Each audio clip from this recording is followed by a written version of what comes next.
What's up? This is going to be a little awkward as we talk about friendship today because it's one of those where like someone thinks that they're your best friend and then you like have to tell them you're not. Yeah. Oh my goodness, awkward. It's pretty rough. No, I'm just kidding, obviously. Pastor Tank's with us, Reach City Church. What's up? What's up? Our regular camera's still down, so we got this cool like intimate thing here. Yeah. Where we can like take Janelle and go like. Oh yeah, that does work. Actually. But we're talking about friendship today. Earlier in the show, we shared this piece with you that I scribbled all over. Why we're better off with fewer friends. 2 statistics to set us up, Pastor Tanks, as we talk about this. One of them was in 1985, a survey asked people how many friends they had to discuss important matters with. Mm-hmm. Almost 60% of people said the answer in 1984 was 3 or more. Mm-hmm. 2004, same question asked. The most popular answer, 0. There's 0 people to talk. Oh wow. Isn't that crazy? As confident. But the most connected generation? Yes. I don't even know why. And then science indicates what we know in our guts to be true, but in reality we struggle with. It's that it's better to have, it's healthier for you to have a couple of really close friends than to be like widely popular with lots of acquaintances. We're always pushed towards popularity, I think, in life, no matter what phase we're in. But the truth of science and our own intuition, we know a couple of great friends is better. Yeah. So why is it so hard for us to do that? By the way, we Myrna, got Myrna showing up late to watch her pastor. She said better late than never. I think she was talking to you, though. Morning, Jennifer. Morning, Callie. Mark is watching. Hey, Mark. Hey, Mike. My wife watching. Oh, we got Dee Dee. Tanks here. Straighten up. All right. Got to impress her. And here we go. she said just call her Dee Dee. She responded to your little The exalted lady, or what is it? He said the exalted what is it? First lady, elect lady. Elect lady The of elect lady. Reach City Church. D'Angela Tanks. He's gonna kill you. She's not here? What's she going to do? Oh. You know, so something that's interesting, even without the science. So in African cultures, they believed, early African, well, I think still the same, but they believed that that illnesses and sickness came from the breakdown of biochemicals, but they also believed that it was deeply associated to the breakdown of community. Really? Oh, wow. That's part of like the African belief system, is that community is so important that when there's isolation and a lack of community, that sickness and illness is a part of it. It comes because of that as well. Well, and I mean, we know the Bible talks in various ways, either explicitly or implicitly, about the power of friendship. Mm-hmm. Most people read about Jonathan and David and have almost a godly jealousy for that kind of friend who would value you, over his own family if it were necessary. Exactly what he did. For faith, right? Yeah. But I think there's also other proverbs and such we find that talk about the value of friends. Mm-hmm. So why is it so hard for us to develop deep friendships? Anymore, I think it's hard for us to develop deep friendships because one, I hate to pick on it, but social media, the ready available devices, people don't even have to have communication anymore. So I think that's one issue. I think that because we live in a culture where there's a huge lack of trust, people they don't trust people anymore. They don't trust people. There's a lot of distrust out here. She said they're saying please speak a little louder. Oh, louder? Yeah. Mm-hmm. Okay, it's early. I didn't get that. But they can't hear you. I need to make sure that Pastor Tank's wife, D'Angela Tanks, hears that she is the elect lady. Elect lady! Corrected her. She says it's lady elect. Lady elect. And then Myrna was like, no, y'all were late. So sorry, Myrna. But go ahead. They just speak a little louder. Got you. No, so again, I think social media plays a part in it. I hate to pick on social media, but I think it plays a part in it. A lot of people were just so device oriented that we don't even engage with people. And then I think we live in a culture that is heavily in a distrusting place, and so to be vulnerable, think about it. We're in an age of a high recognition of mental health, and so a lot of people don't trust people with those deep, vulnerable places of their life. And if you never establish those relationships back when those relationships actually mattered, our children growing up in this culture they just don't do it, I guess. And see, one of my questions for you, Tanks, is knowing you're here. Hi. Hard. Knowing your testimony, right, has to do with part of your existence when you were on the streets and such Mhm. was reputation based. Yeah, Right? a little bit. Yeah. Like, isn't that a big part of it? Is having a solid reputation, being known as a tough guy or whatever. Yeah. I mean, yeah. I have no experience with this. Work with me. Yeah, you gotta either sell it or be it. One of the two. So was that hard for you as a Christian to transition to the idea that vulnerability is valued? No. Why? Honestly, because I just I'm cut from a different cloth. Like, And I'm cut. Just cut. That's it. just plain old cut. Sorry, go ahead. I value relationships. I value very small relationships, but it also stems from my background, right? So when you have, I value relationships to the almost in an unhealthy way sometimes, because I deal with fear of abandonment issues, because I deal with abandonment issues with my mom. Like I always had a desire for closeness in relationships. Because you didn't have it from your mom. Because I didn't from my mom. I got siblings, but we were split.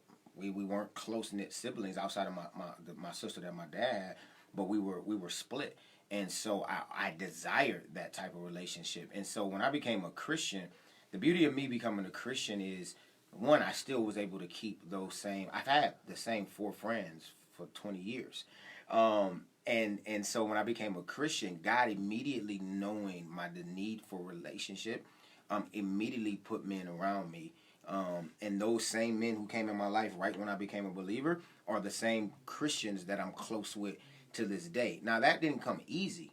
That came from me knowing that I had a need for companionship, knowing that I had a need for relationships and friendships. And so I had to open. It wasn't that I was trusting when they first came around. I was like, I don't like. Some of them I ain't even like. Like, and they'll tell you, like, I love my boy Kareem. I know he probably on here. He right there. Reem, no, me and Reem, we didn't like each other necessarily in the beginning. It was tension there. But God just kept it, and now that's one of my closest friends. And he realized he was wrong. Yeah, he realized he was wrong. Some comments coming in. Let's see. Deborah's thankful for the better audio. Paul is saying humility and vulnerability are an obstacle to deeper friendships. He said if we can't be honest with God, we definitely have a hard time being real with others. Definitely. Do you guys think guys struggle with that more, and how do you guys overcome that? I mean, I've never struggled with that. Vulnerability in particular, you've never, Brian. Let's really. I mean, I have certain areas of life that I think are nobody's business, but I'm not the kind of guy that is afraid to tell people I suck at stuff, right? Okay. So what? But you said you have struggled with vulnerability with friendships, no? Sure. You've said that in the past. So Yeah, but for me, it's not fear of vulnerability. It's fear of being used. Oh, okay. Fear of being abused, or I mean, there's a lot of fears involved with it. Yeah. But if you've been burned by people in the past, it's more difficult to trust. Mm-hmm. No, I agree. Other people say the lack of trust. Yeah, who was agreeing with that? Sorry, it flew down here quickly. Sheila agrees with that. Reem said he'd never call Dee Dee the lady elect or elect lady. What? She's not here. I mean, she's here, but she's not here. She's the elect. She's the first lady of the church. So, Madam First Lady, forgive him for not addressing you properly. He should use your title. I don't know what he's doing. He's trying to get me in trouble. Deborah says pride is an obstacle. Yeah, I think pride's an obstacle to deep friendship. No, I do. I think, and again, somebody said about their character being judged. I think Callie said it. Yeah. And I agree, because to have a deep friendship means if it's a true deep friendship, you have to be vulnerable and expose parts of your life that leave you open to judgment. And if you feel like I can't do that, then you won't do it. Now I'll give you another side of this. I might not be agreed upon here. I actually think a bigger danger, this is my personal opinion, to a climate of building deep relationships now is that we're in this age of super transparency. Everybody wants to tell a transparent story through social media, and here's why I think that's dangerous. Here's why I think that's too because what happens is you have all of these people watching your journey and watching your story, and everybody doesn't have your best interest. And so people are gonna, especially through social media, people type anything. They're gonna talk about your story. They're gonna judge some of the comments that you make. And now what that does is, because some people actually think these our Facebook friends lists are actually our friends. When they get negative responses or lack of likes or lacks of hearts, it discourages them and they feel like, see, this is why I can't talk to anybody. And so I actually think this new movement of super transparency through social media is dangerous to actually building close, intimate relationships. That's a personal opinion. So then, should we save some of that transparency for just our close group of friends? I think so. I think so. For me, I'm very transparent. I'm transparent, period, as a person. But when it comes to deep things, I'm transparent with a group of individuals. There's a group of individuals who I'll tell everything, the nasty stuff. You know what I'm saying? And because over the years we built such a relationship that I know they don't judge me because they know who I am. And so it's not about judging what's going on. It's about reminding me, hey, remember that you are forgiven. Remember that you are a child of God. Remember who you are. You're not conducting yourself. They're not going to judge me. They're not going to judge my character based upon that. They're going to call my character into place to correct the action. Hey, remember, that's not who you are. You're acting out of character. You're acting out of and you know what I'm saying? And so those guys, over the years, I've been able to just honestly open up. And you worry in the beginning. And I guess the reality is you just got to just do it. And so one day you just throw it out there and it's like, oh wow, I didn't get judged here. Like, okay, I can trust this group of guys. And so I have probably about 8 guys total. 4 of them are kind of in the church, and then I still have my close knit friends that I had for 20 years that I can tell anything to, and they're never going to judge me because they know the worst of the worst of the worst. That's right. A bunch of comments coming in here. Roseanne said, is it possible that it's the depletion of family and the movement away from the Christian community has influenced the breakdown of intimate friendships? Yeah, I think so. I think Roseanne's making a good point there. I do too. Mark says, I know that I juggle a few different friend groups. I would like to think that I'm pretty good with friends, all of them, but I know that I can't give my attention equally, and I know that I'm definitely closer with certain people than others. Look at Myrna's comments. Myrna said, I find that people aren't willing to accept people for who they are and give things of themselves to make relationships work. For instance, I am a true extrovert and God keeps placing introverts in my life. To make this work, I have to step back sometimes and allow them space to recharge. And they have to come out of their comfort zones and enter into my madness. I love talking on the phone, they love texting, but they sacrifice and call me. Yeah, there is a give and take, Myrna, isn't there? It's required of us to get out of our comfort zone. And many of us just want to find people just like us. And that's not even necessarily going to make the best friendships. Not at all. Michelle is pointing out that women's insecurities get in the way of getting intimate with each other. She's blessed with 2 best friends for over 30 years. I like what Roseanne mentioned. She said that on a personal level, moving from one culture to another can be excruciatingly difficult in developing friendships. Mm-hmm. There's some truth in that. Mm-hmm. And I don't think you realize that until you yourself have an opportunity to move from one cultural group to another. It could even be like subculture. Think even moving from middle-class neighborhood to a very wealthy neighborhood. Yeah. I'm not saying this is like necessarily even Latino and white or something. It could be. It definitely would be. But I think even socioeconomic changes in culture can make friendship complicated. Yeah, I agree. If you don't feel like people understand your real problems. Single versus you're surrounded by married women. Yeah. Your life is different. You may feel insecure or judged. So what do we do? You've heard all these struggles. What do we do, Pastor? You're the most ordained here. Perhaps the First Lady wants to comment as well. So again, I say what I say very cautiously because I do just think different about stuff, and I'm not saying that my way of thinking is the right way of thinking. Because I was blessed with friends, you know what I'm saying. I was blessed with that, and I know everybody hasn't been blessed with that level of trust with people, and so it may be harder for them. But for me, it's like you gotta just take a leap of faith. You know, something my wife said to me. I'll tell you, this may help. My wife said to me in a season, because I did have a season where I struggled with friendships. Even my close friendships, I kind of just didn't feel like even they got it, you know. And I remember my wife said to me, she's like, babe, you're struggling feeling like, because I feel like I know a lot of people. And a lot of people may say they know me. But I tell people all the time, like, I don't have a ton of friends, though. I just know a lot of people, and a lot of people know who I am. But not in a prideful way. I mean it like that. I know that sounded kind of bad, but That's all right.